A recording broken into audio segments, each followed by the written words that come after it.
It is your boy here. We're going to go over Easter eggs and explanation of the first episode for Star Wars, the Clone Wars, episode 1. Man, I was excited. I was glad to see it.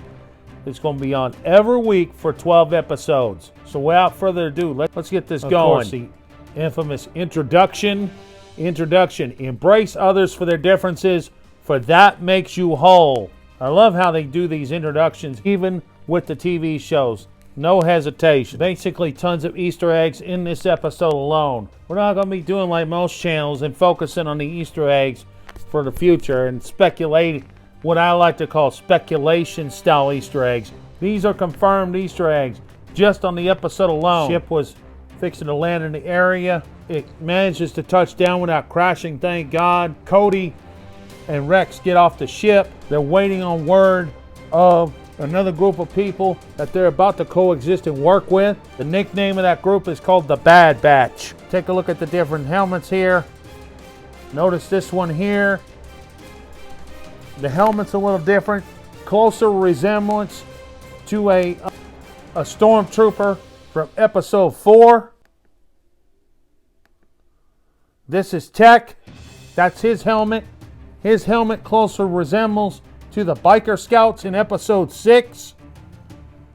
This is Hunter. Hunter's the leader of this group.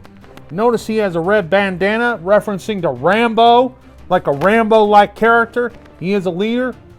This group of guys are go-getters. They have no restraints, unlike the remaining clone troopers. This is Crosshairs. He's a sharpshooter. Notice his helmet, to a certain way, is reminiscent of Boba Fett.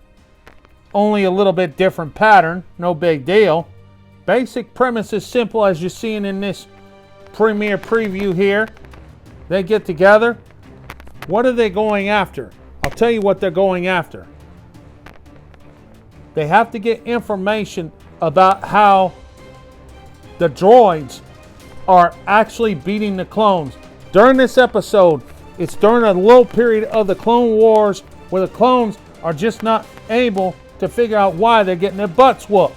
And it turns out CT-1049, a.k.a. Echo, which is one of Rex's old pals, has been captured, and they're using his strategic chip to figure out the strategies. That's how they're losing.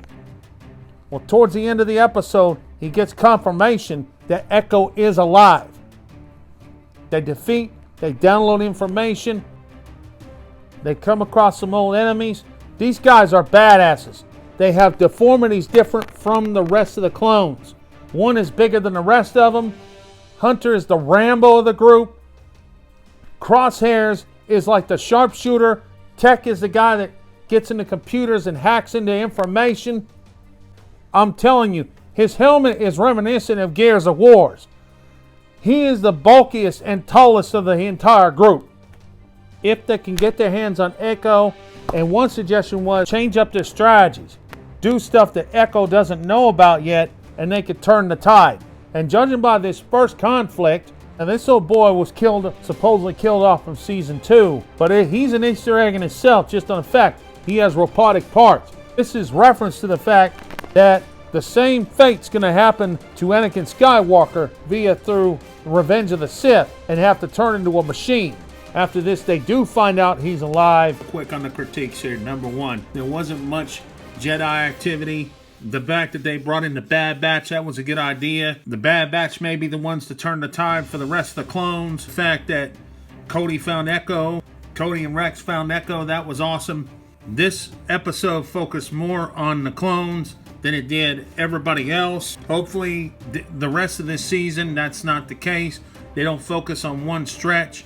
I know they're trying to tell a story, but let's bring in some other elements to even out the equation. In fact, they brought back the Admiral of the Separatists from season 2. It tells a story that's basically a premonition of what's going to happen to Anakin. And last but not least, hopefully they get more into details about the programming involving Executive Order 66. The rumor, the way it went down, Rex was one of the few that got the chip taken out of him That way he wasn't told the orders of Executive Order 66. Only time will tell how this plays out. And that brings us to the end of the episode. Retreat with the information. Echo is alive, and most likely next episode, if not the one after, is going to involve a rescue mission involving getting Echo. Not really any elements except for maybe one, and that was involving Anakin, and the fact that he was standing there with the long hair. That's an indication that is long hair he had